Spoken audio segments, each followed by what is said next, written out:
Bu, atus pundi Yai? Menika mboten pangling kedadak suwanipun Petruk kaliyan Bagong wonten ing abyantaranipun ingkang rayi Ngamarta. Iya jagat Dewa Bathara. Wah. Nadanipun menapakno Petruk menika panakawanipun wadang-adang kula para Pandhawa. Bagong menika ugi baturipun para Pandhawa. Mbok menawi Petruk sowan menika gadhah wigatos Yai tumunten katimbalana menapa wigatosipun Petruk sowan. Koko Prabu Lenggah ingkang langkung prayogi non ngestaken dawuh.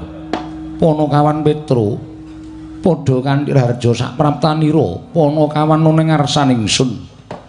Nun amit pasang Kalimantabe tinebene ngiladeni dumawahing nawang tuwang sinuwun. Linepatno ing tulak manu. Menawi lepat atur kula diagung pangaksami jar kula menika namung batur, kula menika namung panakawan. Kiranging unggah-ungguh kiranging tata susila. Kula nyuwun gunging samudra pangaksami. Iya panakawan. Ora dadi ngapa lho nggih, padha rarja sak praptanira. Tansah pinangan ing kawidadane ring sambikala sawanipun ingkang abdipun Petruk. Kepareng kula ngaturaken sembah sumung keping pangabekti kula kunjuk sandhapa pada paduka Gusti kula Sanata Prabu Puntadewa ing negari Ngamarta. Panakawan Petruk ndak tampa pangestuku tampanana. Kapundhingga jimat paripin dayana ing kasantosan. Paring pangestunipun sinuwun Prabu Darmakusuma amawahana kabagyaning gesang kula. Iya Petruk prayoga nunggonmu sowan lho nggih. Sampun boten kirang prayogi sinuwun. Panakawan Bagong padha kanthi harja sak praptanira. Nun amit pasang Kalimantabe tinebena ing iladune dumawahing tawang-tuwang sinuwun. Ngemuti bilih kula menika namung batur, kula menika namung panakawan, mila kiranging tata krami, kiranging unggah-ungguh diagung pangaksami. Iya, kok padha karo Petruk. Niki latihan sareng-sareng sinuwun. Iya. Kemareng kula ngaturaken sembah sumungkem ing pangabekti kunjuk sandhapa pada paduka Gusti kula Sanata Prabu Puntadewa. Duh, sekerupku tiba to. Nggawa apa? Mak kelunting ki mau. Wong sak-sakane werna-werna. Iya Bagong pangestuku tampanana. Kapundhingga jimat paripih ndayanana ing kasantosan. Iya Bagong prayoga nunggonmu lungguh. Sampun boten kirang sekeca anggen kula ngabyantara ngersanipun sinuwun Prabu Darmakusuma. Iya Bagong sing tak karepke kaya ngono kuwi.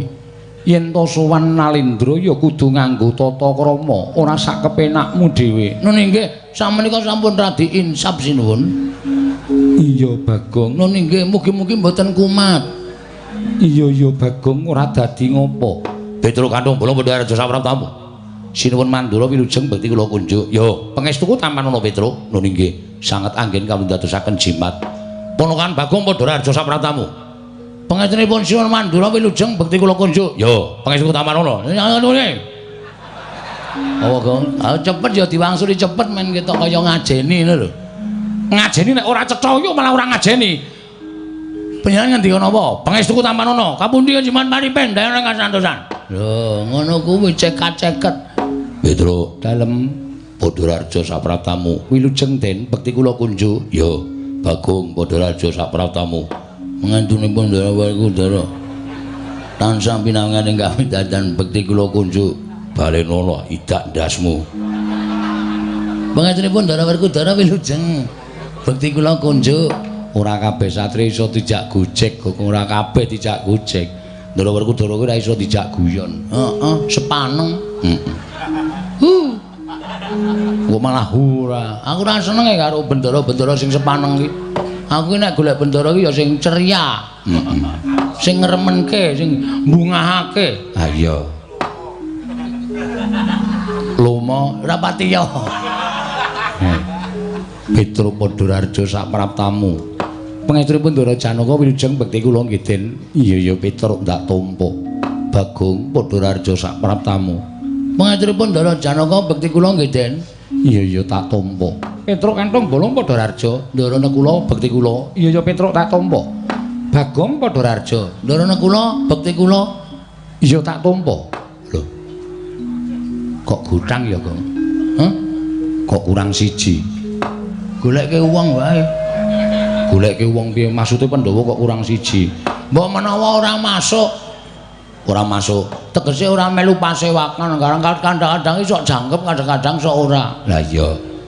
Ning kok kaya ora kepenak rasaku. Rasa tok gagas sing baku wae dikongkon bapak, apa perlune matur Suwun Prabu Darmakusuma? Ya, tak matur. Petruk dalem. Ana apa Petruk? Apa saka karepmu dhewe? Apa dikongkon bapakmu Semar? Marmatur Sami Suwun Prabu Puntadewa. Menawi mun lepat atur kula diagung mangaksami nggih Den. Iya Petruk ora dadi ngopo. Ingkang sepisan kula ngaturaken sembah pangabekti kula kunjuk sanipun Ndara-ndara kula Pandhawa ingkang kangka kalih. Sowan kula menika estunipun boten saking pikajengan kula piyambak. Ing kula niki dapur dipun utus Bapak Semar. Petruk dalem yogine kowe nangis. Nggih. Sedih nek ngrasake lakon Karang Kadempel. Petruk eneng opo kok nangis ki apa? Nggih riyen ngutokke unek-unek ya karo nangis barang ya ora apa-apa. Yogine Petruk. Sampun wonten setunggal candra niki. Bapak niku sakit. Lho, bapakmu lara. Nggih. Mengglecak mawon teng ngamben. Mengambegan kalih matane mlorok. Nek ditakoni pun boten semaur. Pun pokoke mengkaya nuwun sewu. Wis kaya kunarpa, wis kaya batang wong. Ning mripate ijik melek, jantunge ijik keteking jantung isih krasa. Nalika semanten kula wis ora kurang-kurang gone nambake bapak. Nganti entek-entekan. Bapak kula tambake ning ora ana sing iso nambani karo bapak. Kula wis ngrawuhke para brahmana winasih sewa sugata miyang para nimpuna. Pendhita ampuh pun kula gawa kabeh teng Karang Kadempel. Ning siji mawon mboten wonten sing iso. Napa nambani larane bapak. Kowe nek omong ngono kuwi ra cetha e. Atiku keloro-loro e, Gong. Aku wae nek mikir kowe iki wong ora tatak kok. Wong ora mentalmu ora gedhe. Ameng bapakne lara kok nangis. Bapak kuwi lara wis tak ajab ndang mati ya. Lambemu elek to Gong ora. Kowe iki anak model piye to? Model saiki. Lho. Anak kok model saiki ora. Anak saiki iki endi sing do ngabekti karo wong tuwa? Hah? Tak takon.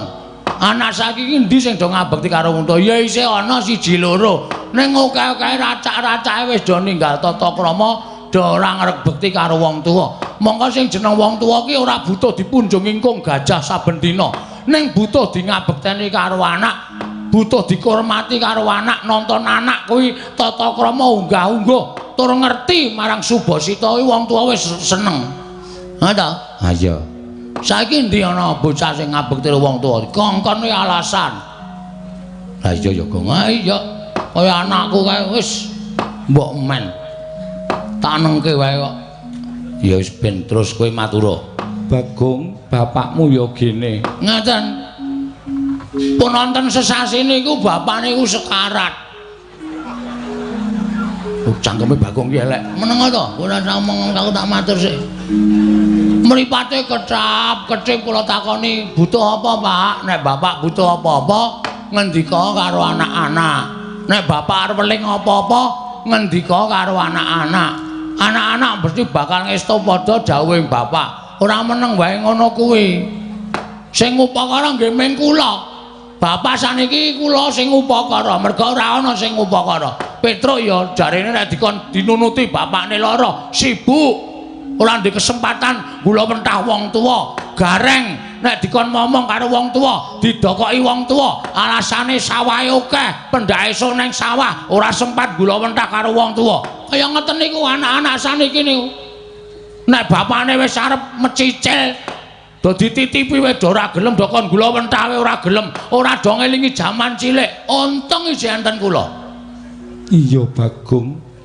Lah bapakmu apa ora mbok golekke jamu? Mboten. Lho. Ora mbok golekke tombo. Angel banget wong sing jeneng kon maem lambene mingkem terus nganti bingung kula niki. Saniki kuru niki aku lho. Sesasi mboten tangi saking ngamben niku awake entek-tek. Wetenge sing maune mblegentonge dadi entek. Iga-igane ketok, sing lemu mung kari ndase. Jan wis ora ditata krama tenan. Menengo mbangane kowe iki matur kok nangis iki cara ngendi? Ngoten niku. Lah terus pada suatu ketika apa kuwi Bagong? oh iya lali aku. Lali nek matur ning ngarepe ratu e. Sawijining dina kula Gareng karo Petro niku tetengok nunggu bapak bengi-bengi nika do melek. Iya. Ah terus bapak niku dilalah kok watuk guk guk guk ngono. Tak kira nek kirek bul watuk bapak. Arep tak gusah kok suarane nang ngamben. Wah ya wis genah nek bapak watuk. Ngopo Pak Mimi apa piye? Terus kula jukuke wedang putih kakek sedotan nika kula jejelke teng mulute bapak terus disedot. Bareng niku kok njaluk udut. Niku jam 2. Jam 2 bengi. Nggih. Terus watuk terus dawuh kalih kula kalih Petro kalih Gareng. Kira-kira anakku sing gelem tak kongkon sapa ya? Ngono ngoten niku. Terus kula maju aku, Pak. Aku anakmu sing ragil. Konen ngopo, Pak? Men bapak mari aku manut. Aku tak kon nyemplung segara wae aku sago, Pak. Demi bapak. Ngoten niku. Mboten wonten anake loro sik jenenge Gareng karo Petro niku masrahke tenaga nggo mbantu bapakne ra gelem ming doting cermimi nika. Terus bapak ngenten iki ya wis sing tak tuding Petro karo Bagong. Mangkato ning negara Ngamarta. Iya. Terus lah ngopo Pak ning negara Ngamarta? Kowe nek kepengin bapakmu isih urip, pengen bapakmu ki lestari, le momong karo kowe, pengen bapakmu ki lono urip ana ing jagat, kowe sowana Sinuwun Prabu Puntadewa Pandhawa 5 atur ana rawuh mrene ning gawa pusaka. Ya kuwi pustaka Jamus Myang Jimat kelima sada. Ngoten niku. Nah, sowan kula mriki saniwun Sinuwun Prabu Darma Kusuma menika wonten suka lilaning penggalih ngemuti bila sampun marambah makaping-kaping bapak mriku bantu dhateng para Pandhawa. Momong dhateng para Pandhawa wiwit kuncung nganti gelung, wiwit jabang nganti craprang. Pandhawa mboten pisah kaliyan bapak. Nek nganti bapak mung kepengin butuhke Pandhawa 5 cacahe rawuh teng Karang Kadempel sinambi mundi pustaka Jamus Myang Jimat kelima sada ora kelakon. Niku ateges Pandhawa niku nuwun sewu, satriya sing mboten ngerti males kabecikane wong liya. Mula terus terang nek kula sowan mriki Pandhawa mboten rawuh teng Karang Kadempel, kula wis mengajukan surat pengunduran diri. Pengunduran diri minangka apa, Bagong? Minangka abdi negara Ngamarta. Terus apa gunane kula ket biyen nglesot teng negara Ngamarta, mung butuh Pandhawa rawuh teng Karang Kadempel, dadi srana tambane bapak kok ora kelakon. Nggih to? Percuma. Hah? Percuma. Nggo ngapa kula ngabekti karo sampeyan? Ning jebul sing kula labuhi, jebul sing kula bantu, jebul sing sanes sing kawit biyen kula ewangi niku ora ngerti males kabecikane kalih Bapak Semar. Pun cekap semanten atur kula nek enten pangandikan saking Sinuwun Prabu Darma Kusuma kula ajeng midhangetaken. Nek pancen Sinuwun Prabu Darma Kusuma paring dawuh, Bagong Pandhawa ora iso teka ning Karang Kadempel. Sampeyan wis rasa nyebut kula abdi, sampeyan rasa nyebut kula panakawan, sampeyan rasa nyebut kula menika batur sampeyan. Kula ora arep manggon sabet sapon negara Ngamarta. Titik. Stop pikir Bagong. Wis. Nek kowe ora melu ndara Pandhawa kuwi kowe lek arep mangan saka sapa? Ngemis. Ngemis kok dipeng-pengke ora. Mbok ya nek omong ki sing nganggo dipikir ora waton omong. Konjur mengundurkan diri. Kowe wonge jiri kok, Tru. Kowe wonge ketergantungan. Heeh. Kowe uripmu tergantung karo Pandhawa. Ya nek Pandhawa sing butuhke kowe terus. Nek Pandhawa rambutke kowe, arep ngopo kowe? Arep ngemis-ngemis nembung dadi abdine Pandhawa. Heeh. Wong ki ndek jati diri. Mengono kok wedi ora. Ana aku ambek wis paribasane Pandhawa ora iso nglabuhi karo bapak. Nggo ngopo? Nglabuhi Pandhawa. Wis ora ana gunane. Apa sing diparingi Pandhawa balik kabeh? Kowe diparingi apa? Lemari. Tok balikke. Wah, rekoso terus wis tak dol. Oh. Dadak nebus aku. Ya pokoke takon ngiklaske. Ya tegese kuwi ra kon sekuwen. Ya men. Iya. Tak modasmu lho. Kowe iki senengane ngigol-ngigoli aku le omong kok. Bagong, Wonten dawuh keloro-loro atiku, Bagong. Same. Kula jan-jane matur ngenten iki niku. Kula ampet tenan ati kula. Merga kula mriki nyawang bapak niku wis kaya kunarpa. Bapak ndek pengarep-arep Pandhawa rawuh mriki. Ning kok sampeyan kula matur kaya ngoten kok malah nangis. Sawangen Pandhawa mung kari papat. Lho. Sing siji ilang nanti. Sing siji lunga, Bagong. Sebabe ditundung karo bendaramu. Sinten? Bendaramu Jodipati ya kuwi Werkudara. Ndara Werkudara nundung Ndara Sedewa. Iya, Bagong. Wis jan ora pisan ora pindho kok kowe ki Wah. Ngopo to nek ngrampungi masalah iki nganggo ati sing sabare ngopo? Aku tak takon.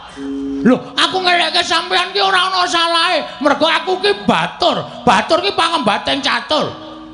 Kula warga padha inggat-inggatan, ora cocok kon minggat, ora cocok kon minggat. Sampeyan krasa mboten? Nek Ndara Sedewa niku putrane Dewi Madrim wis seda karo Prabu Pandu. Sampeyan putrane Ndara Kunti. Sing jeneng adiku Alon niku nek iso dirukti, diopeni, diragati, didadekke wong. Sampeyan entuk pahala. Ora malah kon minggat. Wah. Susah aku nek gagas kaya ngene. Aku aja ora manut karo aku, ora manut karo tuture wong tuwa ki piye. Nuwun sewu. Iya. Sampeyan kok ya ora ngelekke. Iya, Bagong. Aku kalah rembug karo Werkudara. Ora dene dadi pembarep. Kudune sampeyan iku iso mikir. Nek Werkudara arep nundung adine, sampeyan menggak. Werkudara, jangan ngono. Ora kok meneng wae. Ha gunane apa dadi kakang barep? Iki ya ngono sing bagus iki meng wah. Le mempeng nek ana wong wedok ayu. Nek ana masalah meng klecam-klecem, kepiye? Kok dadi Pandhawa kaya ngene iki kepiye kahanane? Nuwun sewu, kula tak nyuwun pirsa. Masalahe apa? Jan bocah iku malah begijikan dhewe iki apa to? Sapa-sapa diseneni, sapa-sapa di Adimu ki piye to? Sapa-sapa anggepe kaya andane digetak-getak. Pun kajenge nengke mawon, mbangane nguyuh sak nggon-nggon nengke mawon. Mergo Bagong nek nesu niku nguyuh sak nggon-nggon nengke mawon. Pripun sebabe apa? Sebabe Sedewa nggondheli pustaka Jamus Klima Sada. Lho, kono hubungane karo pustaka Jamus Klima Sada? Iya, Bagong. Terus ngene kowe tak critani. Nggih, ning ampun dawa-dawa. Iya. Pekah kula ning ngrungokke. Iya ya ora dawa, Bagong. Ora apa-apa. Dawane ngempuk percuma. Iya. Oh, mesti nyengenges to. Angger muni omong mesti nyengenges to. Aku mbayangke aku dhewe to. Ha iya. Pun nggih cerita. Ngene ya, Bagong. Nggih. Koko Prabu Ndarawati rawuh. Mriki? Iya. Ngandhakake yen Ndarawati kuwi ketaman pegebluk bisane waluya yen to tinumbalan pustaka Jamus Miang Jimat Klima Sada. Tumuli kabeh sarembug pustaka Jamus Klima Sada diboyong dening Koko Prabu Ndarawati ya mung Sedewa sing ora mathuk, Sedewa sing ora cocok. Tumuli Sedewa didukani dening bendaramu Jodipati nganti dedrek nggone ndukani wekasan Sedewa ditundung lunga saka negara Ngamarta. Waduh. Berarti niki pusaka pustaka Jamus Limasada ilang utawa dibeta Sinuwun Ndarawati.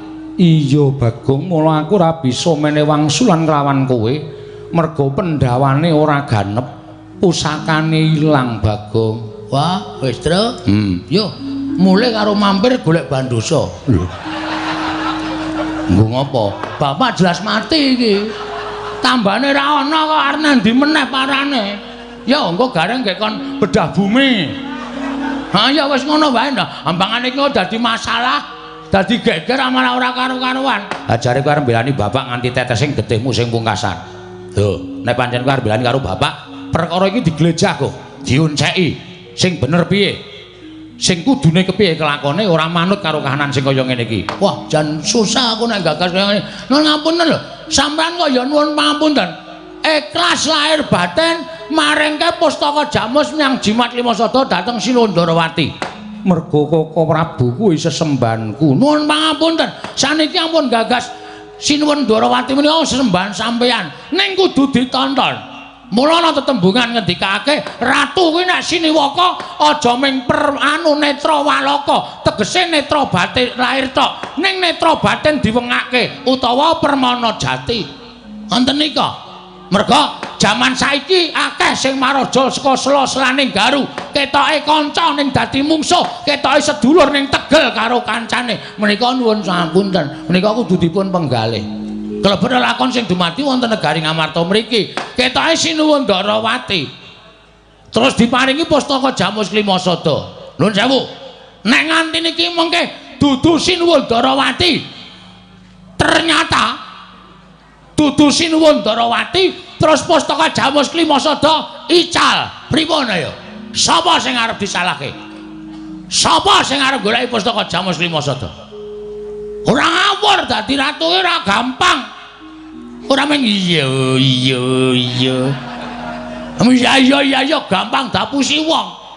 Wah, sampeyan iku sembrono kok Sinuwun. Kula wis matur bola-bali to. Pustaka Jamus Limasada menika panggesanganipun para Pandhawa. Nek Pandhawa kelangan pustaka Jamus Limasada menika ngibarate wong sing ora seneng karo para Pandhawa, ajeng gawe cintrakaning para Pandhawa, angel mijet wae ngranti, suwe banyu sinaring. Tatur walik. Kualik. Hah? Turta. Oh iya, Ndring. Turta. Ming turta kok kualik pemikiran aja. Pustaka Jamus Limasada menika dados panggesanganipun para kawula sak negari Ngamarta. Nek nganti pusaka ilang, Ngamarta kawulane pating blengkah ora karo-karuan. Pripun nek kaya ngoten niku? Aja nyawang Ratu Ndarawati. Aja nyawang Ratu Ndarawati kadange tuwa. Para Pandhawa ning kudu diteliti, kudu ditlesih. Ngoten lho. Kena dipasrahke, ning dicek dhisik. Werkudara Ndarawati tilik ana, ketaman pegeblok apa ora? Werkudarane mangkat, brubut. Nek wis dibuktekke, iya mbarep pancen bener. Pusaka diparingke, urung ana bukti kok wis diparingke niku. Macem mana? Pripun nek kaya ngene iki? Wah, lah wis geger malah Bapak Semar ditelapke, wis megap-megap arep tekane pati, malah pusaka mang paringke karo Prabu Kresna. Apa nek ngono? Kresna lho Semar iki bobote abot Kresna apa piye?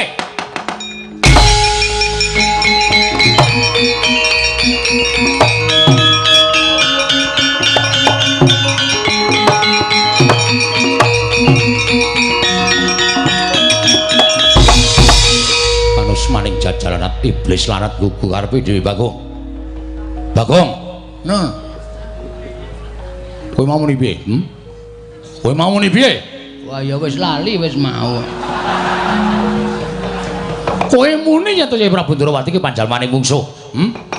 Malah kowe ndak apa. Yen to Yai Prabu Darmakusuma kuwi keluputan gedhe merga maringake pustaka Jamus Limasada marang Yai Prabu Ndarawati. Dasarmu apa kok tak takon? Dasar kula gampang mawon Sinuwun. Merga jaman saniki niku angel wong dipercaya. Ngoten. Kedung jero iso dijajaki ning atine menungsa sapa sing ngerti? Ho. Modal ora kowe. Ora iso omongan kowe padake. Oh, kulino orasi demo. Padake ora. Yen ngono kowe ngarani Prabu Ndarawati kuwi panjalmaning musuh. Mboten ngarani. Mboten muni lho kula. Mboten muni nek Kresna niku mungsa, mboten. Nek kula wis muni Kresna menika mungsa, ateges kula ngarani nek Prabu Kresna niku panjalmaning mungsa. Kula ming nuwun sewu ngemutaken Danisuwun Prabu Darmakusuma supaya luwih teliti babagan pustaka Jamus Limasata. Merga bapak kula niku ya ajeng mati merga nek ora tambani pustaka Jamus Limasata, kula kelangan wong tuwa kula sinuwun. Perkara bapakmu mati mbok ben. Perkara bapakmu mati ya wis ben. Bapakmu ki wis tuwa. Wong tuwa ki parane arep ndi meneh? Wong tuwa ki parane wong nang ndi meneh? Wong semene akeh ki mung padha antri tekaning pati. Mung kari ngenteni pestine kodrate dhewe-dhewe. Mula perkara bapakmu lara kuwi janjane ora usah mbok goleki tombo. Ning wis ben enten ana wayane mangsa kala tumedhaing Sang Hyang Yamadipati jabut karo nyawane bapakmu. Yen pancen pinesti kudu tekaning pati. Kuwi lha atos iki, Tru. Piye? Iki kok lara ning ati ya? Lara ning ati ya tandange ora. Bapak dipatek-patekke ora. Kowe iki lek iso goleki tombo kok mung diunekke tekaning pati. Ayo kowe arep ngopo? Nek kowe wani ndakwa Yai Prabu Durawati panjalmaning musuh, aku ya wani ngarani bapakmu kuwi wis lara, wis tuwa, wis arep tekaning pati, Bagong.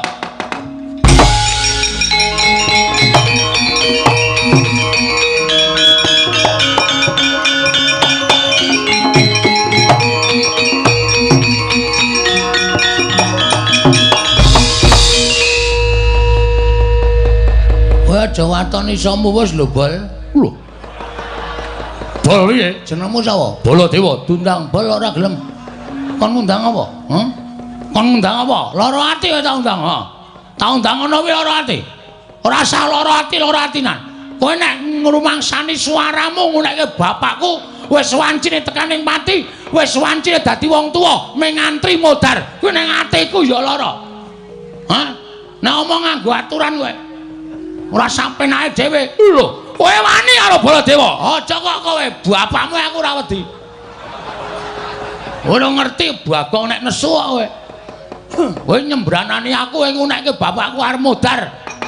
Bapakku antri tekaning pati. Anggepmu apa? Wong mati ki ora perkara tuwa. Bluluk kae tiba enom kae. Kae ya iso modar, iso tiba sik mangane kambil. Nganggo pikiran kowe. Rumangsane akeh sing wong umur 100 kliwat isih urip meger-meger. Ning ana sing wong kaya kowe dadi ratu muring-muring terus teksek modar ya ana. Wah. Ayo wis dantepi ya, Gong. Dantepi, ora usah wedi. Men sisan wae ngopo. Ratu kaya ngene kok digonggongke sak penake dhewe. Lho, yen ngono kowe wani karo Baladewa. Weh lah, kowe iki lho ngerti Bagong kok. Bagong ki tau munggah ning kayangan ngobrak-abrik kayangan. Dewa bubar kabeh wedi karo aku. Ha, lakone Bagong gugat. Kuwi karang aku dhewe. Ha. Aku bengi iki sik kon bangun gedung kesenian. Apa ora pecah sirahe? Ayo wis ben ora. Mula aku sedina ora metu saka omah kamar terus. Teturon ning kursi jane karo ngenam-enam pikir ki engko piye. Ki engko gek kepiye? Ha kok entuk dalan wong ki anggere nyebut karo sing gawe urip ora mesti eneng dalan. Anggepe apa? Apa dikira aku wedi karo sampean? Ora wedi karo sampean. Ya pancen wani karo Baladewa. Ora nek papane wong nek terkati dayan. Babaro. Ayo. Kowe arep ngopo saiki? Kowe arep ngopo? Kowe tak tandingi legane atiku. Kowe kena mboyong para Pandhawa. Kena mboyong pustaka Jamus Limasata marang Karang Kadempel nggo tampa bapakmu. Ning langka ana dhisik kuwandane Baladewa. Waduh, lewani sumbar ming kowe kok. Hah. Oke aku ya iso gawe sayembara kaya ngono. Gawanan pustaka Jamus Limasata ning Darawati rasa dibalekke. Waten iso nglangkai kuwandane Petruk. Wis. Kok aku iki piye to? Kowe sik mati ra apa-apa. Ra apa-apa dengkulmu ra. Engko gek tak susul. Ora metu njaba grandang negara. Ayo metu jawe Raden negare ati. Wah.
Werkudara. Iya.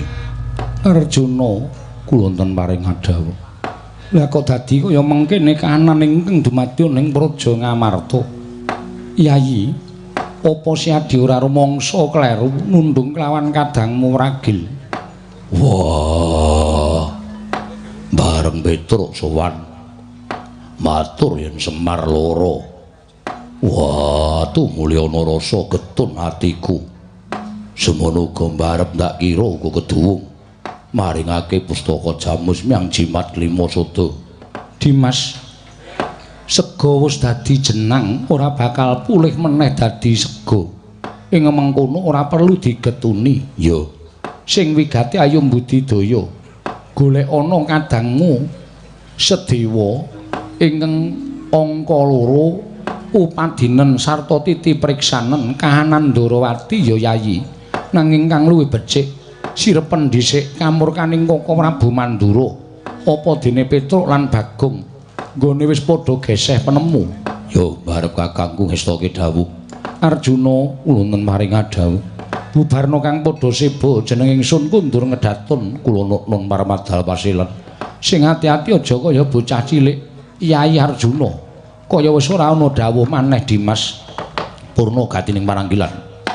Sanata sakundur ngedatun jeluk saking gambaran nyana kinapit gambaran gading. Kadheraken sangganing plomban cedhi manggung ketanggung Jaka Paloro ingkang sami ngambil upacaraning keprabon. Kawis tinggal saking Mandra tindaknya Sri Naranata. Katinon saking Mandrawa kaya gumebyar candrane Sri Naranata wau.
apa Walik? Kok sajae mak cilik Bumira tawu pasuryane tak wis padhae saka kene kok kaya ora adat sabene. Kaya penggali lagi ora jenak, penggali ora karenan jroning penggali mak cilik Sediwa.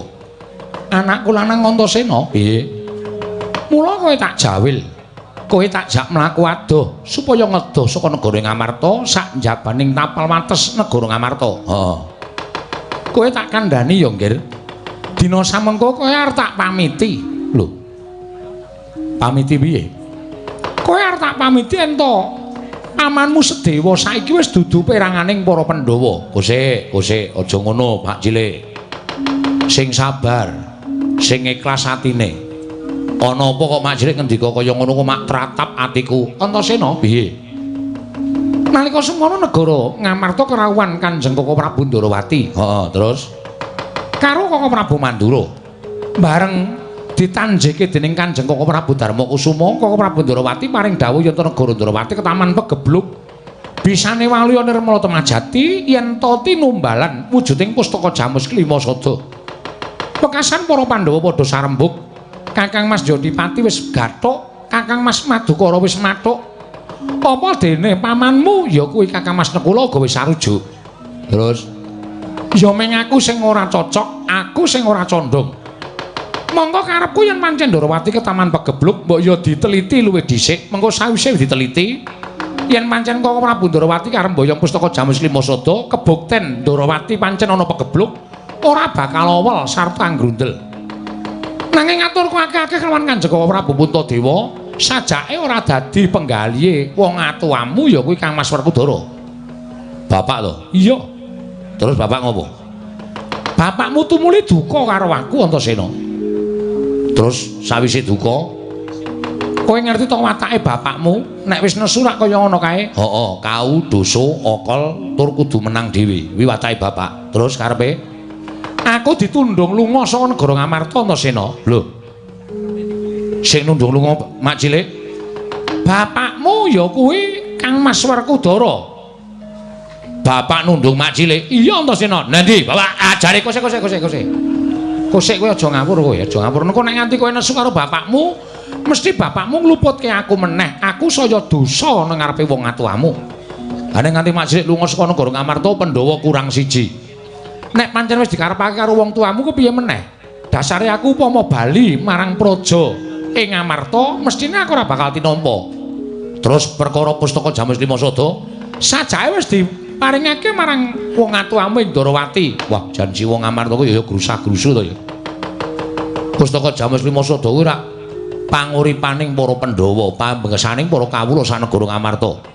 Lah kok dadi grusak-grusu diparingake karo Siwa Ndarawati, ya nek nganti Siwa Ndarawati iki pancen bener-bener bakal gawe srana waliyaning praja ing Ndarawati.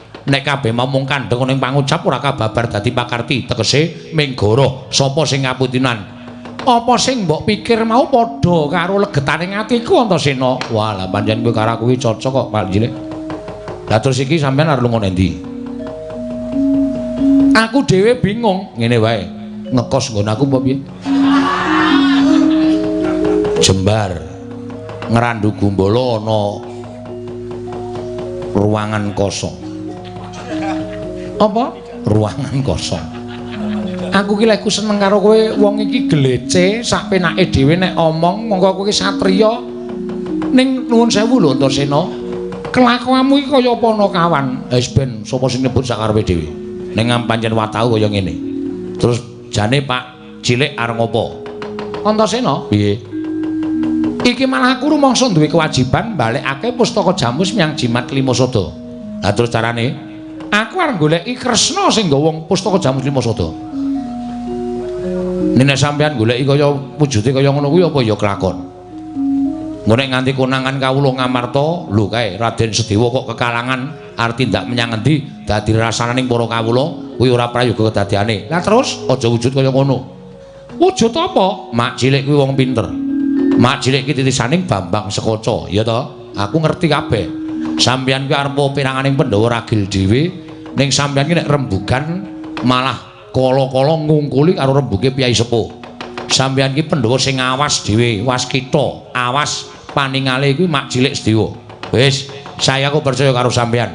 Aja wujud Raden Sedewa ning wujuda liyane kuwi aku lagi ngiklaske nek sampean goleki Siwa Ndrawati nggone mboyong pustaka Jamus Lima Sada mak cilik.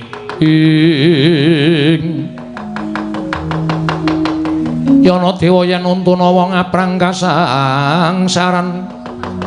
Wong aprang kasangsaran.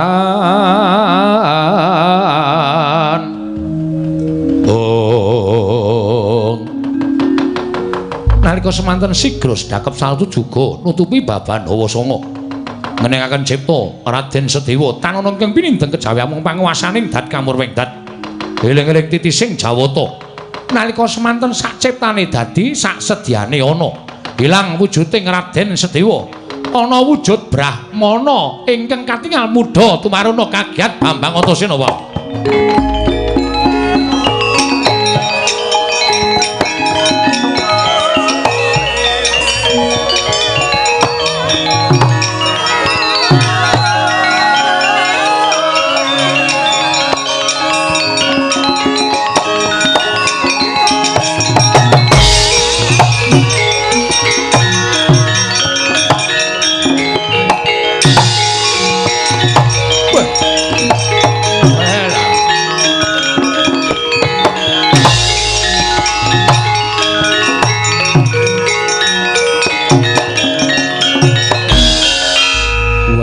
Pinter tenan makku cilik iki jan.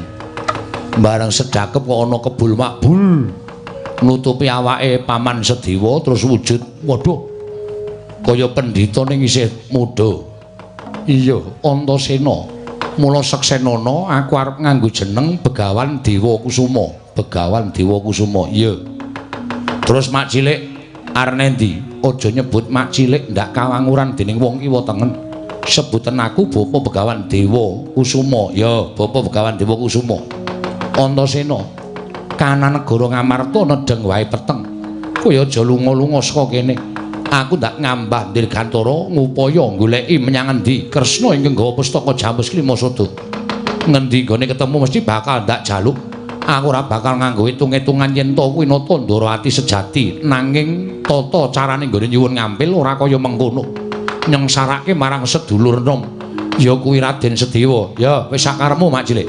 Kersane Bapa Begawan Dewa Kusuma kaya ngono, aku mengkari manut. Lah terus aku takon ora lunga saka kene iki sirmu piye? Mengko bakal ana ingkang teka ning papan kene. Wong kang teka ning papan kene mau tulungono, merga kuwi wajib mbok tulungi. Oh ya, ngestoke dawuh. Wis sembahku ndereke tindake Bapa Dewa Kusuma tak golekane nata Ndrawati ngboyong pustaka Jamus Miang Jimat Lima Sada Antasena.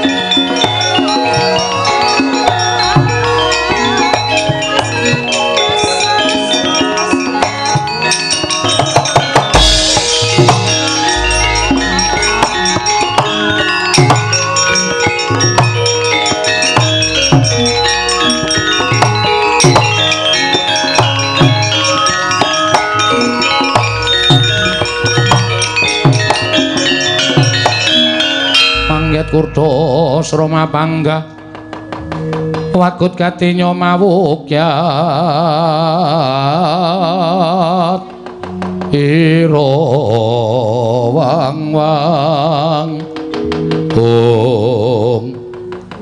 piye ngandel ora kok Sinun Mandura ki nek perang kuwi ora ditandangi dhewe ning mesti ngandhake karo wong liya lho kae Patih Pragata joget-joget nggawa glugu goleki awake dhewe.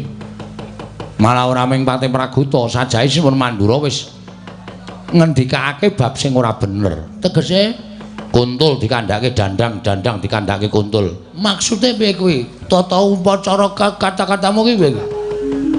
Dandang kandhake kuntul kuwi kedadian saknyatane dienggak-enggokke men dheweke ketok bener, dheweke ketok apik, wong liya ketok elek.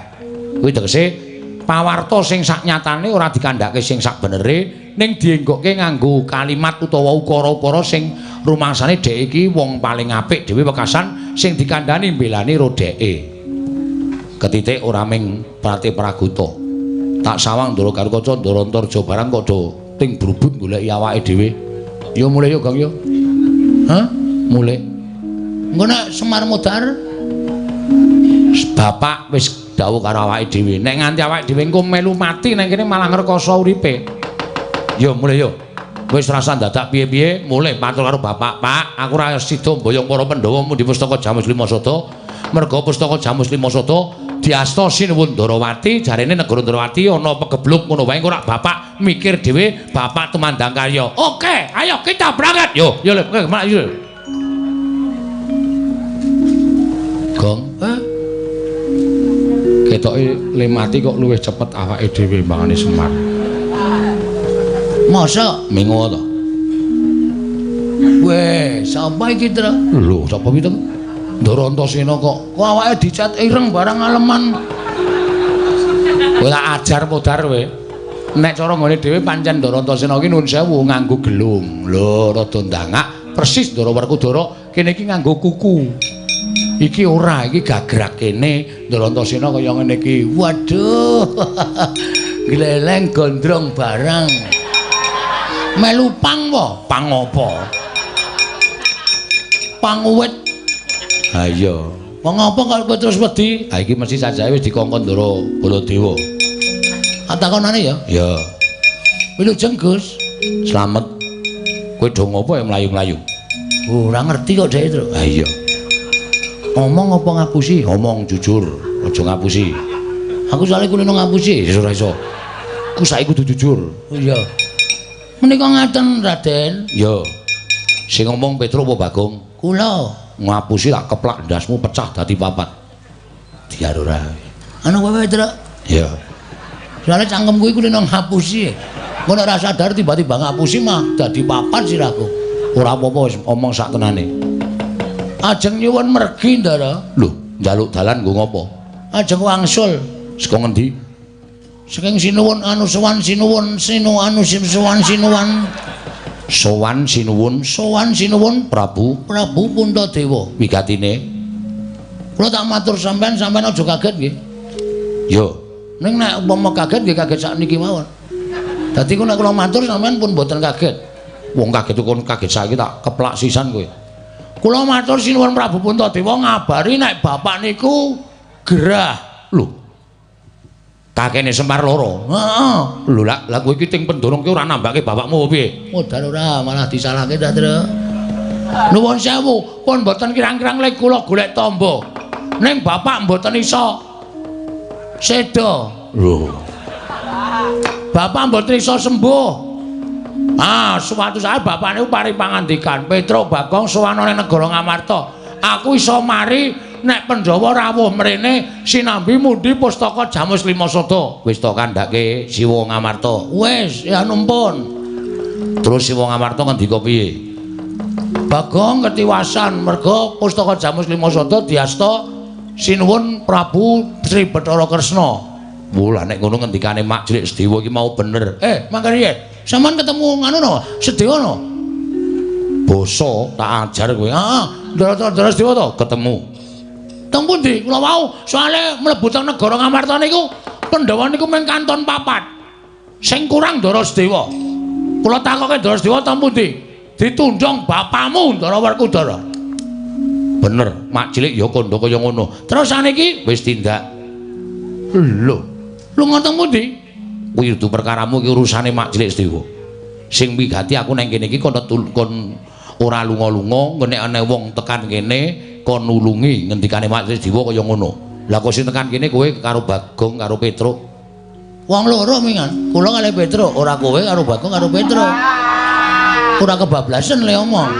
Karepku iki kowe karo Petruk ngono. Heeh. Lah kowe saka ngendi? Saka negara Ngamarta. Kok mlayu-mlayu? Ajeng gelut. Lho. Gelut karo sapa? Karo Baladewa. Gleleng to? Heeh.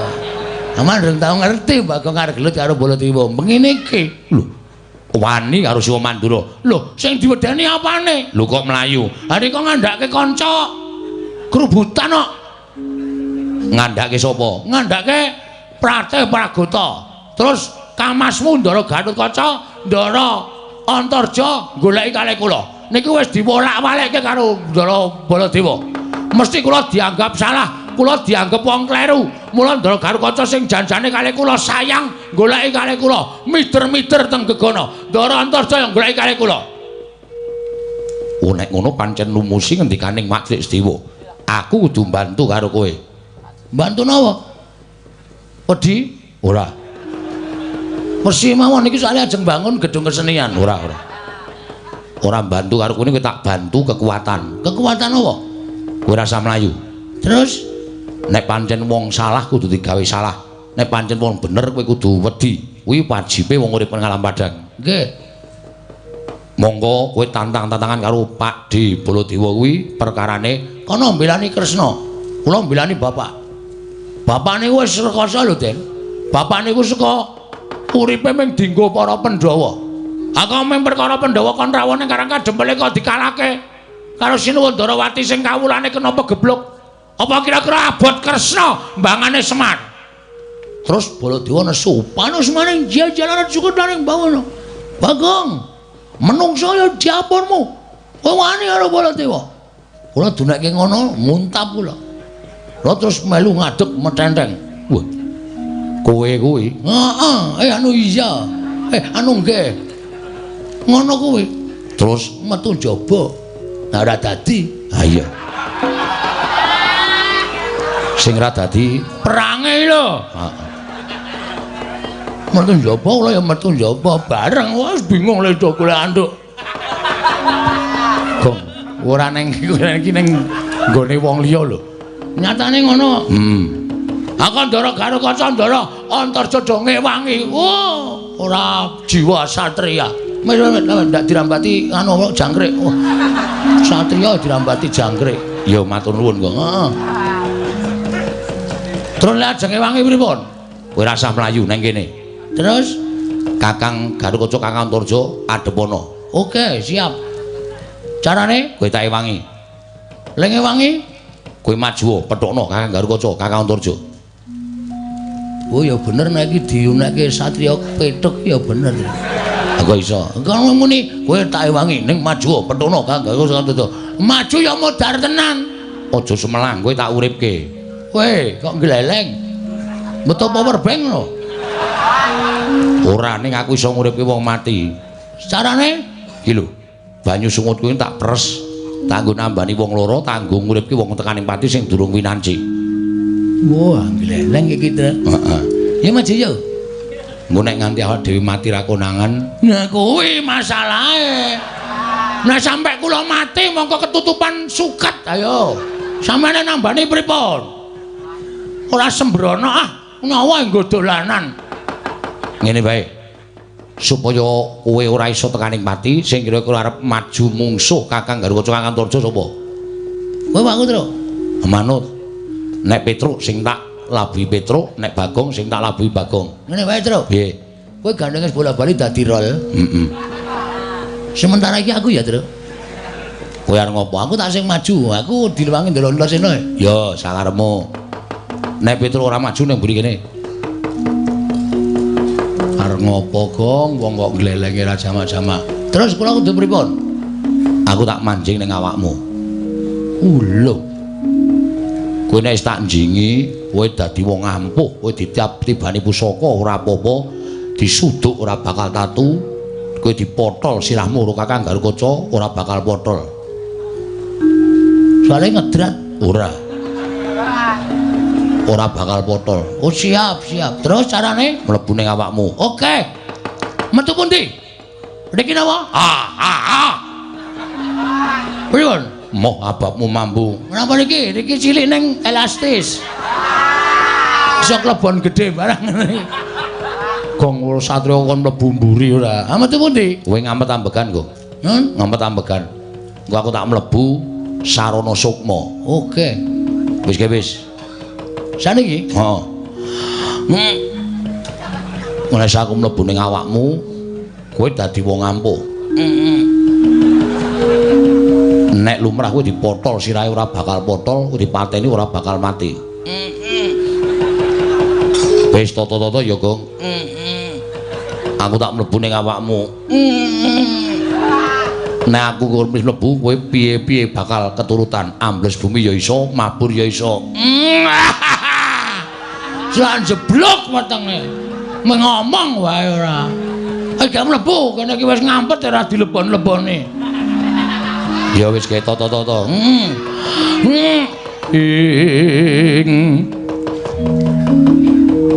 Tan samar pamoring sukma sinukmaya winahya ing asepi sumimpen telenging kalbu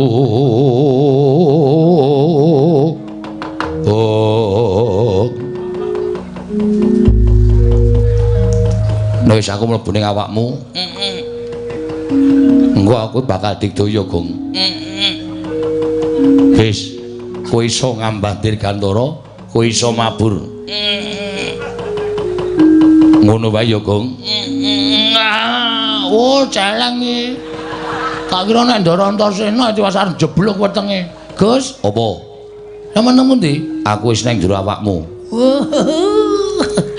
Gleleng iki nek ora nganggo bagong sing siap nggo gelut wis ora. Wah, kaya nganggo training abang barang siap pokoke. Ha iya. Sampeyan nang jero awakku lho. Oh. Sampeyan wis nganu cetha mbantu kula. Wis biar ngomong apa iso keturutan. Upamane ambles bumi ya kelakon, mabur ya kelakon. Iki nek tak coba ora ana nyatane, tak tokke liwat mburi lho iki. Iya, iya. Buan klepret ya men lu. Nek ana ambles bumi carane piye? Ya wis waton ngampet ambegan terus dresepke, awakmu dresepke bumi ora ambles bumi. Hati-hati, hati-hati lho Gong, nek ora nyata buhathukmu entuk aspal tatu tenan. Kowe ora meden-medeni to minggat ngono. Wong arep jajal kok digol-goli ra. Gong, hati-hati lho Gong. Petroke. Ah jotos tenan kowe marai tratapane. Wis tak niati tenan. Ya. Wah. Piye Gong kahanane? Peteng. Meneng jeron bumi. Waduh, sarean Netro. Natap grobok aku. Iya. Aja liwat sarean kowe iki sareane piyai-piyai luhur ndak ngono. Apa metu Gong? Hah? Metu. Oke. Nek jedul pripun, Den? Mengkari munggah jedul. Wah. Nek nganu mabur sikile gedruke lemah ping 3. Mabur iso mabur. Niat nggo nati. Oke.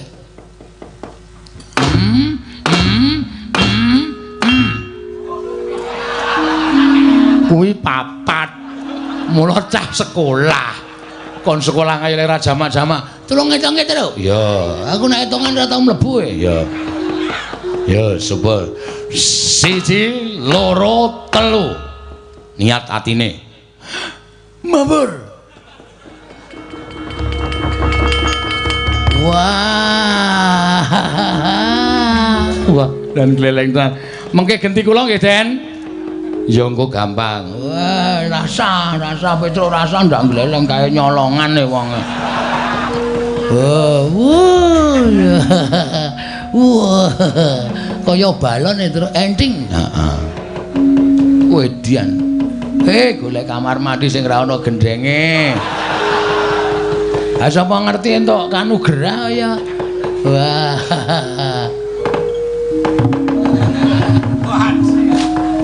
Grimis wae ya.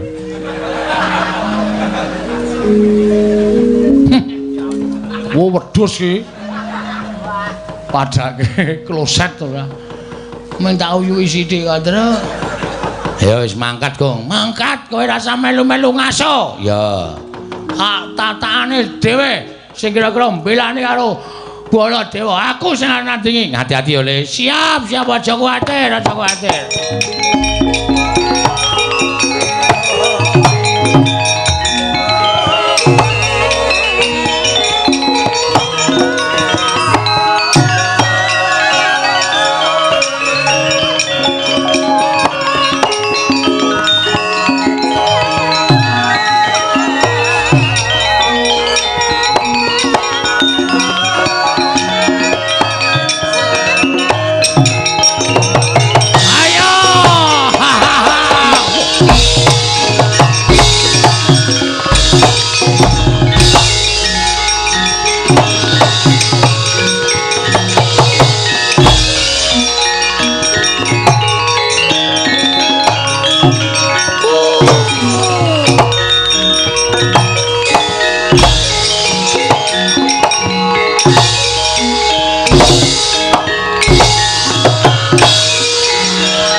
Iso mandek ora?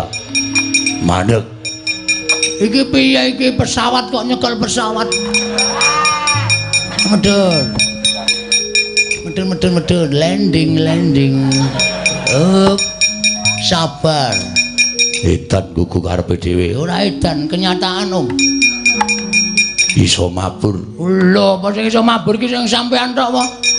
Arep kula wong kere kaya ngene nek iso tuku tiket iso mabur, Mas. Aja gawar-ngawur Bagong. Nun. Kowe tak takoni bloko. Nggih, kersane ajeng napa sampean? Kowe wani karo Siwa Mandura. Anane kula wani mergo kula diwarai. Cacing nika kepidak menungso. Nika ngolet ora ngrasake lara, ning butuh males karo sing ngidak. Ning Bagong duwe perasaan. Coba saniki kula tak takon, nek upama bapakmu lara, terus bapakmu dunekke ming Werkudara lara kok modar mbok men. Ngono piye perasaanmu? Hah? Sing muni ngono sapa? Lho, sing ngakon kowe sapa? Siwa Mandura. Sing muni ngono Baladewa. Mula aku ora trima nek nganti bapakku dimodar-modarke karo Baladewa. Endi menungsane? Lho. Kon tekan kene. Kowe aja urap-urapan suaramu. Aja wani nantang karo Siwa Mandura. Bagong, yen kowe wani karo Mandura, aku isin dibatur kowe. Aku ya isin di juragan kowe. Apa juragan ra iso mikir? Gunane apa? Percuma sampean dijedi nang kayangan. Dadi satriya babaran kayangan. Ning iki ra tau dienggo. Menggunake tenaga, gunake akal. Dumeh satriya pringgandani. Sapa sing wani karo dheweke senake, sapa sing wani karo Baladewa mongko kenyataane ora kaya sing dikandhake Baladewa senake. Apa kowe kaya ngono? Rumangsane ora. Kowe malah nguring-nguring karo aku, muni-muni karo aku. Mergo sampean ora jumbuh karo ngendikane. Aku ora seneng nek carane kaya ngono. Bapak niku lara. Hah? Bapak lara tambane pustaka Jamus Lima Sada. Monggo pustaka Jamus Lima Sada ilang. Ha ta? Ana? Yo. Ilang mergo digawa Sinuwun Ndarawati. Kula mung muni, Ndarawati kok dadak nggo tumbal pustaka Jamus Lima Sada. Ah kok makmu gedhe Mendura. Bagong menungso ora tataran. Bapakmu ki wis tuwek, lara ki wis sak mestine. Mengkari ngenteni wayane mangsa kala bapakmu modar anut karo kersaning sing gawe jagat. Apa ora kelara-lara aku? Aku ora apa-apa ora kelara-lara. Bapakku lho. Dunake ngono iki bapakku. Bapakku ki jegoke kirike-kirike tak bleh. Kok dadi bapakku dunake modar kaya iki. Nek Bagong ora trima, mula aku kepeksa wani karo Prabu Baladewa. Yen kowe wani padha karo wani karo Gatotkaca. Oke, ora masalah. Ora masalah. Apa dikira aku wedi karo? Aku nek ngene iki ora wedi karo sapa-sapa. Kowe iso malik otot kawat balung mesi. Aku iso malik balung kirik. Ayo ngejak apa kowe? Ora minggat suaraku tak candak siramu tak potel gulumu. Potelen nek nganti aku iso potel siraku meguru karo kowe 20 taun Ora Gatotkaca.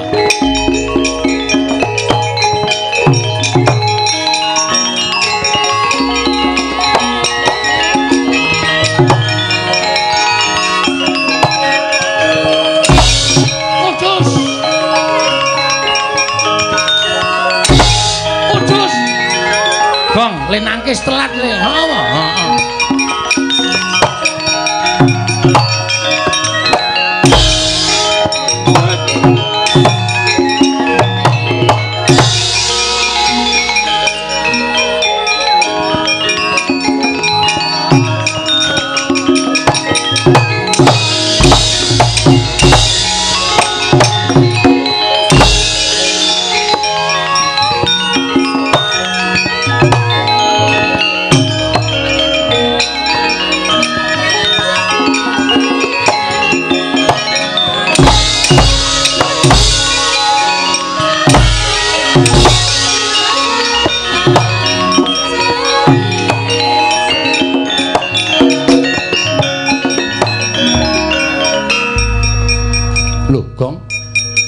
Kok bathuke metu gedhiye? Heeh. Krasa lara ora diantem. Mumet banget. Ndara-Antarsena piye ya lek mbelane? Gus. Gus. Ndara-Antarsena. Gus. Ngopo? Aduh, sak leran aku, Gong. Wah, telek jarene mbantu mula aku diantil moncrat. Bol sare to. Oh, ya njuk ngapura karang kesel banget e. Wis perang niki. Ya wis nyuwun ngapura. Maju meneh. Wis kebacut loro. Bacut mlethek sirahe. Tonyo Gatut Kaca ya turu ta. Iki seneng kene iki turu ta, Tru. Ha iya Tenan ombene oke tokke tumburi tenan. Ben luweh. Tak goleke kali sing asat ben. Ben tiba mak telepek ngono modar. Aja Antarsena, aja Gong. Mulane melek. Ya, Nek melek aku diantem mesti ora apa-apa, malah turu ora.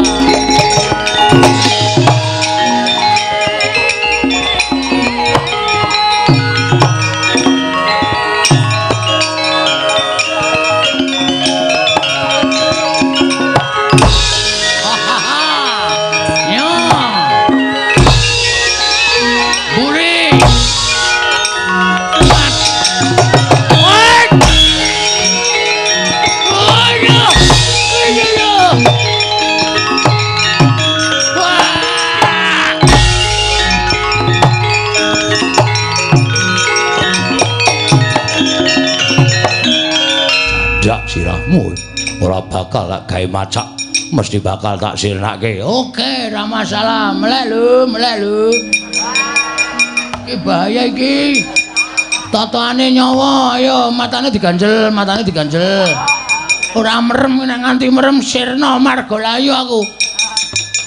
Mati dening aku. Wis kok iso model sirahku. Bumi langit tangkep. Mutar dening aku.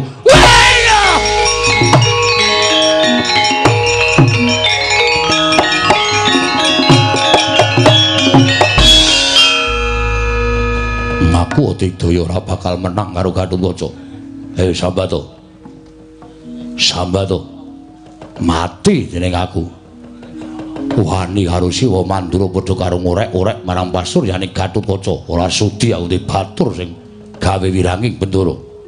Mutar dina iki. Wah, akeh semute. Pindah kene aku ting celekit kabeh ora.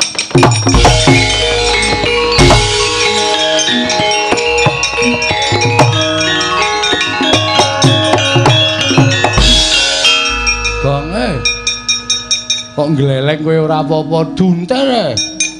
Candak sirahku ngono dunter kluthuk ngono aku kaya mati kae ning bali neh to. Turuk. Oh, ayo kekuatane Ndara-Antarsena Sajake. Wah, Gatotkaca baru kali ini kalah sama aku. Ya jan gleleng tenan kowe. Ngono kepengin ye, tak kene metu. Ben manjing ning nggonamu. Ora aku arep ngaso wae. Itu rampungno ngono. Rampungno. Ning ki sing maju Ndara-Antarja kuwi kakange Ndara-Antarsena. Nek Digdaya iki mesti Digdaya Ndara-Antarja padha-padha putu dewaning ula. Waduh. Kira-kira menang sapa ya, Tru? Ane mestine menang sing tuwa karo sing enom. Halo. Ngopo? Iki mungsuhe Ndara-Antarja ora usah wedi, kowe iso nyembur. Hah? Kowe iso nyembur kaya Kakang Antarja. Iso nyembur kaya ula? Iso. Ora usah kuwatir. Wah. Gong, tak ajar kowe. Jajal jengkulmu mlocot ora. Kuwi bisa lho, Gong. Alah, lho. Ayo jare emoh ora. Kowe wis sedhela emoh, gak aku gak ora seneng ajarane ngono gak ora seneng aku gak. Ora liwat kene iso sembur tenan aku. Iki arep gleleng tenan. Ayo. Nek kowe ngendelke le duwe upas, Bagong ya duwe upas legane atiku.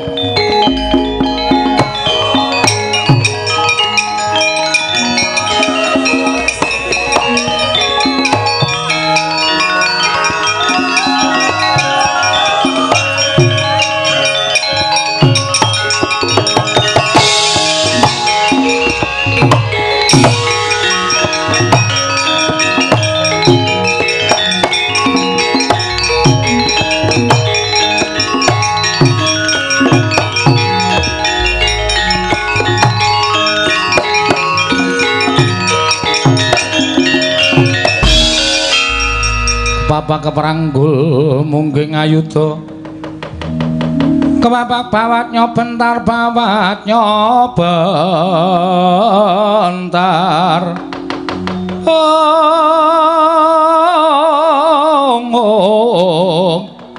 kebapak nyomungging aloko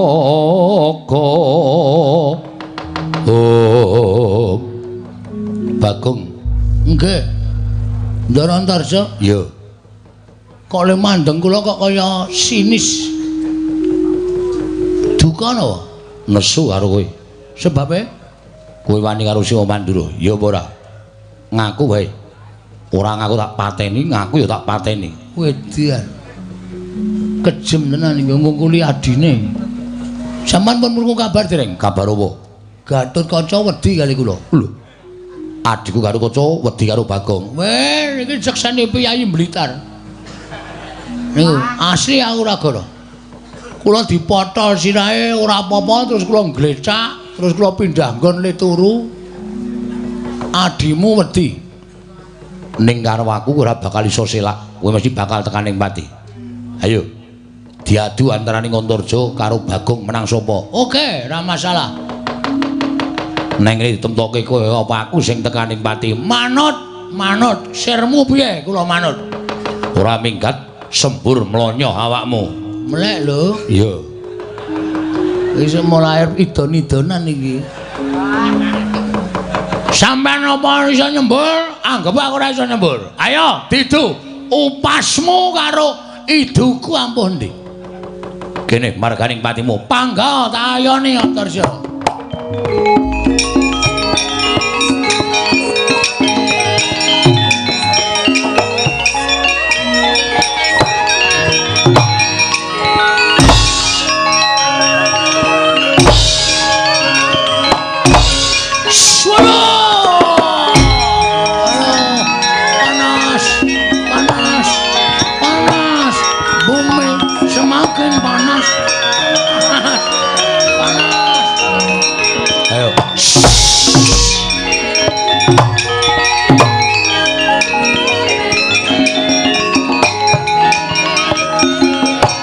Sambatos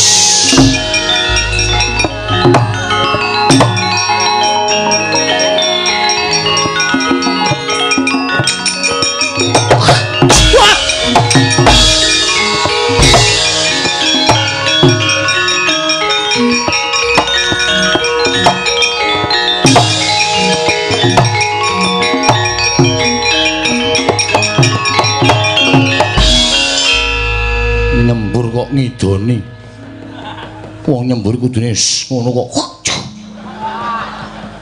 saisaku panas to dadamu kena iduku wih lah dalah lah kok nyolong pethek ing atase Bagong kok wani ngidoni sarta iso nyembur kaya dene Antarja ora pangling mesti ana sing bantu karo kowe Kang ngrasa melu-melu perkara iki nek Kakang melu-melu perkara iki aku nganggo raganing Bagong tak ladeni padhangane wani petengane apa meneh rupak wani jembar wani Kang tak hitung-hitung sing luput Siwa Mandura dudu kok Bagong nek sampeyan melu-melu perkara iki dosa gedhe lho Kang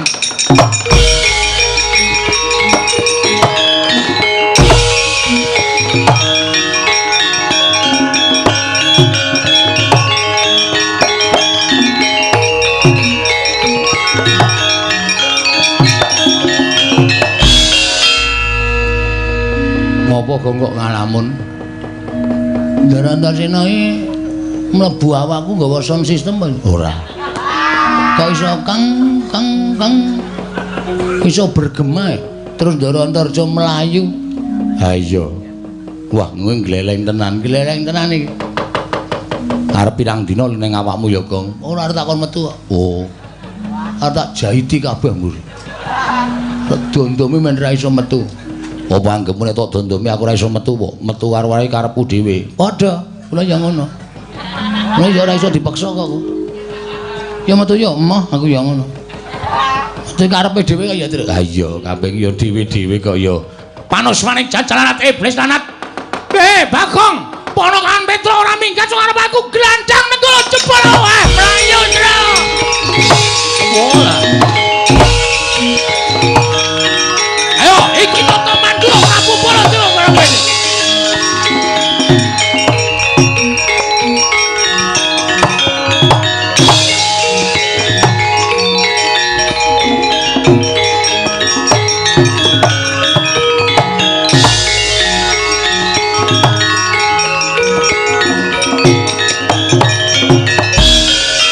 nesu tenan nek kae Gong. Wah, wis anggris ngono kae ora ana wong wani nyedak to. Manas-manas jalan suwane Bagong. Petro ora mikir glandang negara jeblok wetengmu. Sir atiku langsung. Maune kendel terus langsung jirih sakal. Ha iya aku ya mlayu mak tratape. Heeh. Ning ngene go. Kowe ra ya iso ambles bumi to, Le? Ambles bumi ya. Men aja kecekel Ndara Baladewa. Wah iya, aku isih duwe Ndara Antasena ya, Tru. Ha iso. Dadak mlayu ki ngopo ambles bumi ndelik ning bumi beres. Oke.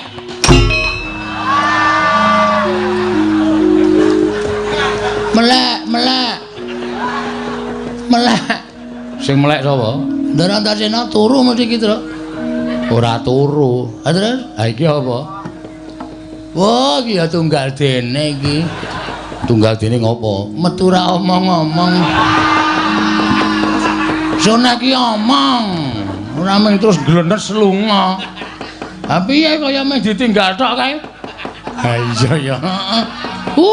Ya wis ngono apa piye ora mung tanpa omongan terus sarungan. Lho. Kok tekan sarungan barang. Omong apa cek iki mau? Omong apa ora? Ngopo kok do mlayu? Ndara Baladewa duka. Siwa Mandura. Nggih. Lah piye arep dijoni wae piye? Arep piye-piye kowe kenggonan aku ora apa-apa. Ning ya modar tenan.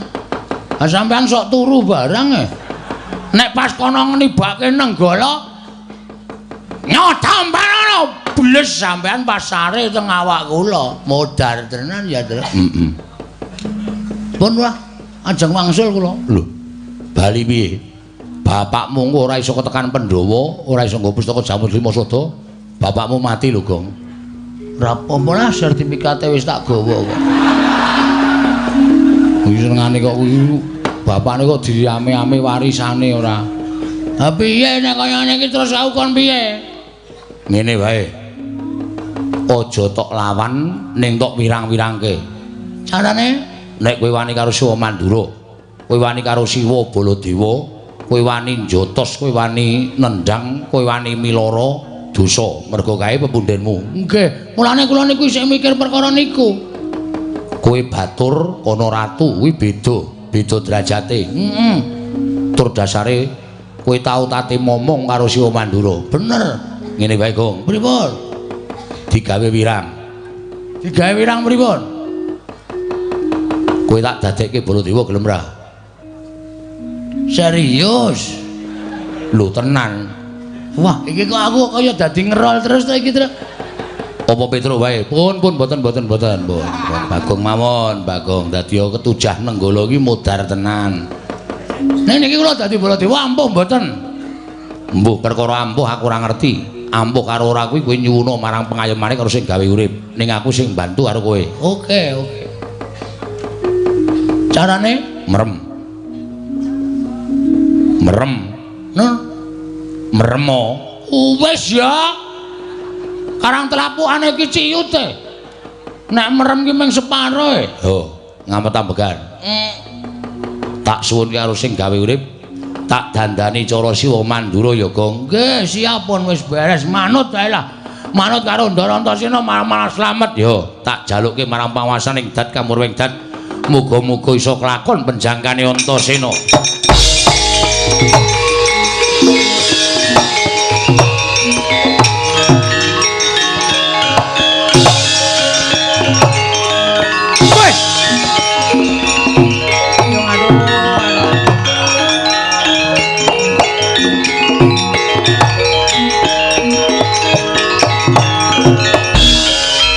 Delokke kowe nganti ketekuk suwe banget irungku, Gong. Mulane mau kok jarem-jarem ki apa to? Boli irungku ketekuk. Pripun niki? Lho kok pripun piye to wis dadi kok. Wis dadi ya? Wis. Tru, dire pengilonmu, Tru. Ora nggawa.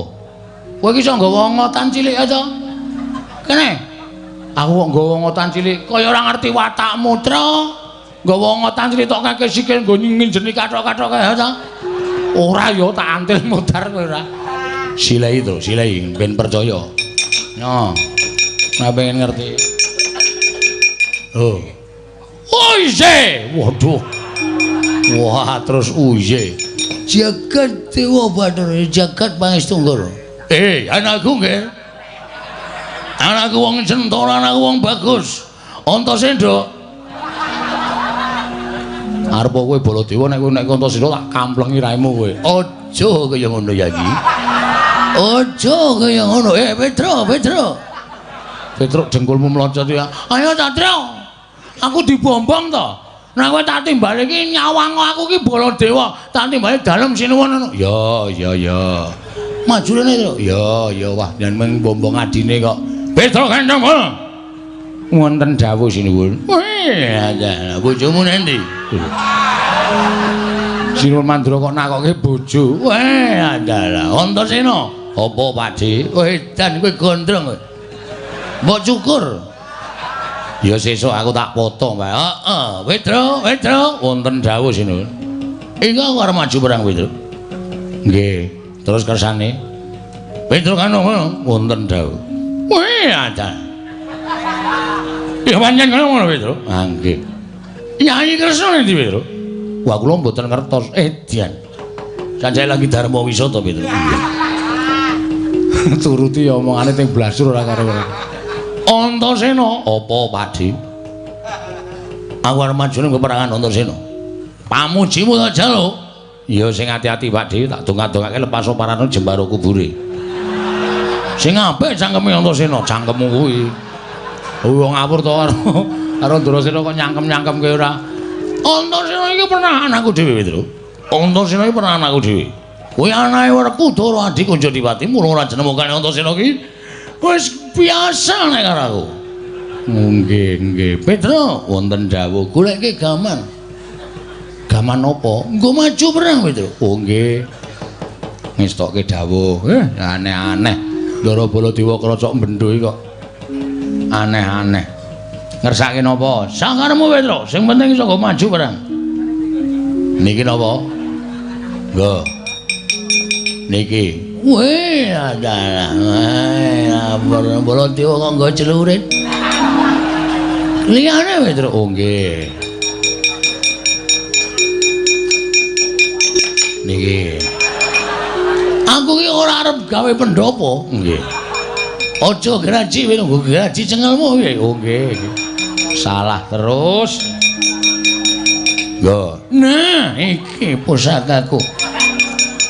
Aja mbok sepeleke Petro, iki tau tak nggo nyolong gori ping 3 aku nang. Sakaremu. Antasena, piye Pakde? Pamujimu tak jaluk. Ya, pen kabeh pamujiku. Maju ning peperangan. Amasrawatan Jawrata manggen Baladewa. Ini nyata Mandura Prabu Baladewa. Baladewa. Hah? Baladewa. Aku muni apa? Baladewa. Wong ambeyen. Malah cengengesan. Kleru kok. Iki mergane matimu gugung arepe iki.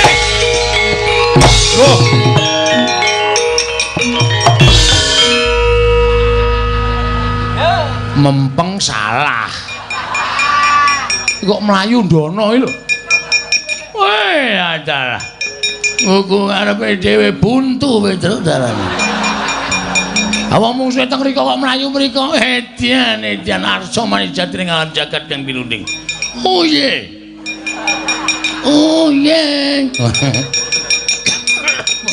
Pun nggih budal.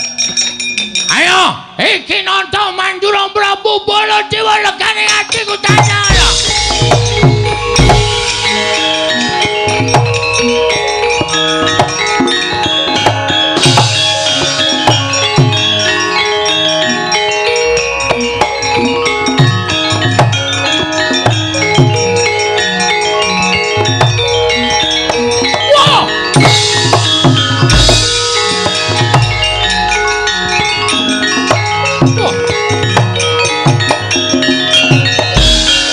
Panus maning jajaran iki aku kok ngedep kaca iki piye? Aku ngedep kaca gedhe-gedhe banget piye? Kok ana wong padha karo aku? Aja bengok-bengok mripeni wong turu Baladewa. Oh edian. Iki suarane ora pangling iki. Iki suarane Bagong iki. Aja ngawur, iki Prabu Baladewa. Wah setan ora. Ah iki Bagong iki, Prabu Baladewa. Kowe sik ngembah iku nggawa apa nggawa genter tuwa banget. Baladewa rupek mlinjo cengelmu kuwi. Iki Kiai Nenggala, iki pamunaing Satu Sekti, tamake Gunung Jugruk Segara Asat. Ah iki Kiai Bendro ayo. Iki le nyilenane Bagul Tegan. Kaya apa aku sing tekaning mati tenang mati mati. Iya iya.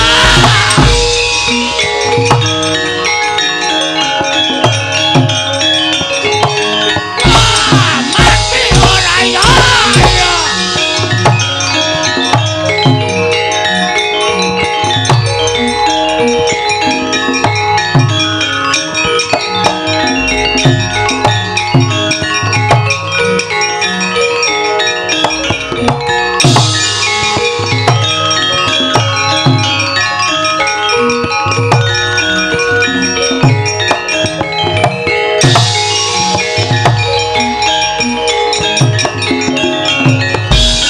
Kresna sinayeng manglung mintonaken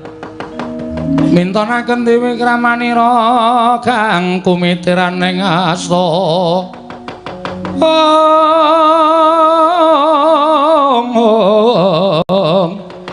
kang kumitiran ing asta aneng asta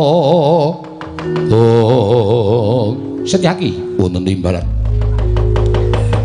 nalika semana pun Kakang nganti lawan Siadi daya-daya prapta ing negara Ngamarta lho iki.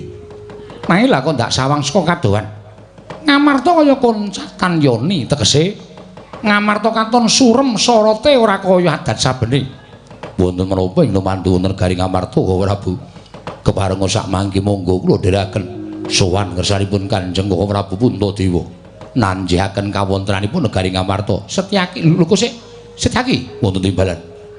Lho iki kok ana lelakon sing aneh-aneh iki. Ngane-aneh kados pundi? Marata gage maju. Wonten menapa Prabu sawangan kae. Bleduk mangampak-ampak lebur kasaputing angin tak kira kerai banteng karo macan. Lah kok dadi ora pangling? Kae kok ana lho, kok Prabu Mandura loro padha gelut kae. Setyaki kowe misah siji, aku tak misah siji Dimas. Sekaten dawuh.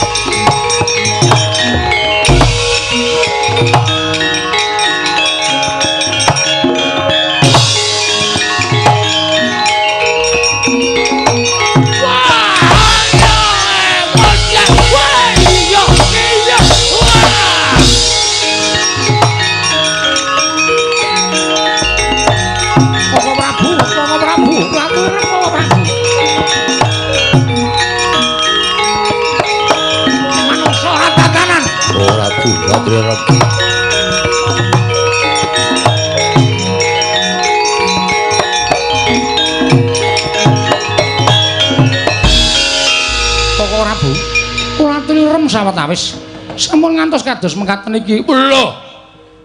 Lah dalah. Nyayang ling Darma. Kresna. Kula wonten maring ngadawa. Kowe iki piye to? Kowe dudu aku kowe. Kowe dudu aku. Ora Bu, kula aturi emut. Ora Bu, kula aturi emut, kula aturi sabar. Sampun ngantos dados pasulayan. Kok ora Bu? Iya, piye? Piye Kresna? Kowe saka ngendi Kresna kok isih gabres? Sik. Wo setan iki. Lho, Kresna kok ngomongke aku setan iki? Pun Kakang iki kadangmu reda. Kadang mendo. Kok Prabu kula nyuwun mapunten. Paripaksa kula misahan panjenengan. Manungsa tatanan manungsa jajaran ngatasi derajate acepre kok ngembani para panguwasane untuk Mandura Prabu Baladewa. Aku ora trimake perkara iki. Lah kok Siadi malah tumuju ning kene apa wis lakon sirep pageblok itu momo negara ing Ndrawati. Setyaki wonten timbalan Mandura inggih. Kok Prabu paring dawuh mekaten sababipun Yai Prabu mau ndak nganti lamun Kakang Prapta ning negara Ngamarta. Nyuwun ngambil pustaka Jamus Lima Sada wigatine iki narya nambak rengganing projeng Ndrawati. Lah kok saiki malah teka nang kene iki apa Ndrawati wis sirep tumuli Siadi methuk pun Kakang Kundul marang Mandura. Lho. Kula nyuwun mapunten, kula nika nembe dugi. Kudune kowe ngerti, Kresna baru tiba. saka negara Ndrawati. Mengkono to Yayi? Inggih Koko Prabu. Mekaten cariyosipun. Dalah. Wah, setan mbok kuwi menungso kon salense kuwi. Kuwi kon salense kuwi. Dirajate aceple kok ngembari Parangnata mantura Prabu Baladewa. Koko Prabu, Piye, Yayi? kula suwun kanthi sanget. Iya, piye? Setyaki aja mepet-mepet. Piye ngestakaken dawuh? Setyaki aja basa, kowe ngerti ora? Sinten? Kene nyedhaki tak kandhani. Wedhus ya. Regane pira Setyaki, Gus? Kok iso dadi kaya ngono? Wis kowe aja melu-melu Setyaki. Piye Kresna? Aku manut sabdane Kyai Prabu Ndrawati. Monggo kepiye? Apa yang tak tindakake? Koko Prabu, sakmenika kula suwun panjenengan wangsul kados wingi uni. Lho. Maksudsu? Maksud lu. Kowe Kresna wis paham kata-kata modern. Kresna wis ngerti kata-kata modern. Aku nek ora tok warai ora bakal kaya ngene. Ayo salin. Salino. Lah salin piye? Aku lek dandan ora ngerti. Ngerti-ngerti dadi kaya ngene kok kon salin. Iki aku ora dong kok iso dadi kaya ngene iki Kresna. Lho, sing gawe kowe sapa? Anu. Putramu Ngrandu Kumbul. Bambang Antasena. Antasena Setyaki wonten rene. Lho iki ngestaken dawuh. Setyaki Wonten dawuh. Antasena kok rene? Ngestaken dawuh.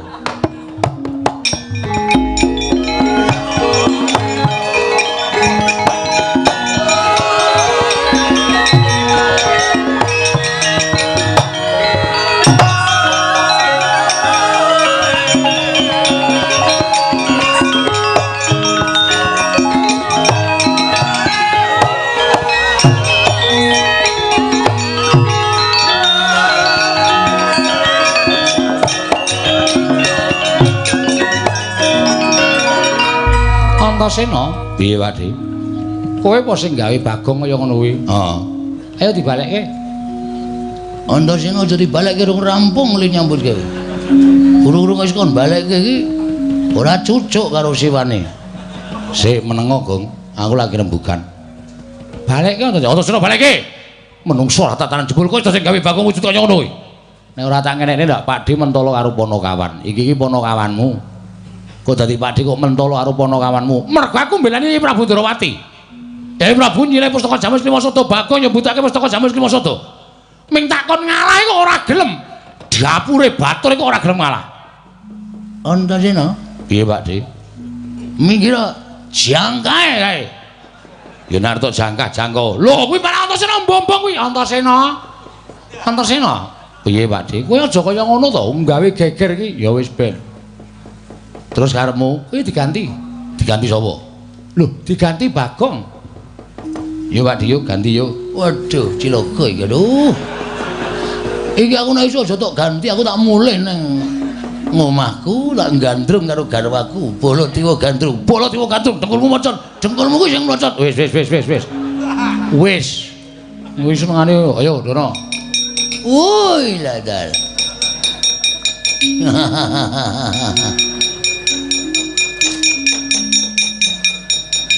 Halo. Wong edan dapure kaya ngene kok Malik Baladewa. Weh, nek gleleng to. Antasena, piye? Lelakon iki piye, Kir? Sejatine lelakon iki aku mau entuk critane Panakawan. Yen to bab anu kakekne Semar lara. Lho. Semar lara? Iya, Bagong sing ngomong ya, Gong. Heeh. Anu nggih. Terus sisane bisane Semar kuwi walu yen arep ana Majati Kudu nganggo dirawuhi Pandhawa 5 cacahe ning Pandhawa pun geseh. Lho, geseh piye? Pustaka Jamus Klimasada diasta Sinuwun Ndarawati. Kok sik aja ngarani aku mergo aku ora nggawa. Nggih, kula ngertos. Sampeyan nuwun sewu, kudune iso ngematke nek Ngamarta niku wonten srengenge kembar. Iya, aku ngerti. Ha nggih. Kena tak mak rada ngarep ngene, ora omongane ngecangklang nang kene. Iya. Wah, edan kowe iki jan karo sapa-sapa kok sia-sia.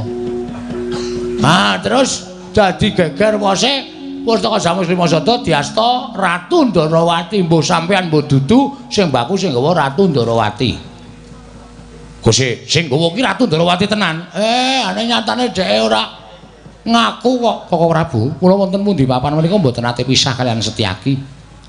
Mila menawi tanpa Setyaki menika tegesane sing ngrayi Ndarawati. Lah, aku mongko ora amatke Setyaki melu apa ora? Wah, lah nek ngono pancen Pustaka Jamus Lima Sada ilang saka negara Ngamarta digawa maling agung ing wujud Nata Ndarawati. Lah menika ing dados tuk sumbering perkawis mongko menika dipun betahaken dening Kakang Semar kinarya ngusadani dhateng grahipun Kakang Nayantaka. Pun nek ngoten niku pripun kula tak takon. Ngene wae. Kowe karo kancamu sapa? Petruk. Petruk nanti? Truk. Rene Truk? Ya. Ana dawuh saka Sinuwun Ndarawati. Dawuh napa Sinuwun? Kowe karo aku bali ning Karangkadempel. Lah mengki nek bapak takon para Pandhawa, mengko aku sing wangsulan, aku tak tilek karo bapakmu. Malah perkara iki mesti ana ngembet sarta gandeng jenenge karo Kakang Semar. Oh nggih. Wis ora karo Pandhawa ora apa-apa. Ning aku tekan kono, mergo aku ngerti lambe atine bapakmu. Oh nggih, siap matur nuwun. Setyaki wonten timbalan. Kowe tak tinggal nang kene ya. Lho iki ngestaken dawuh. Kok ora Bumandura kepareng Lenggalang mripun wonten Garing Ngamarta? Ya, manut. Antasena Ngamarta jaganen. Aja nganti ana trubusaning satru telik Mangindra Jala ing Marajal saka sela-selaning garu. Ya, Pak Ding ngestake dawuh. Petruk Bagong karo kaya budal ning Karangkadempel. Monggo sinuwun kula jagaken rada tentrem ati kula semarenten sing nileki nggawa napa-napa mampir tumbas jeruk. Ya.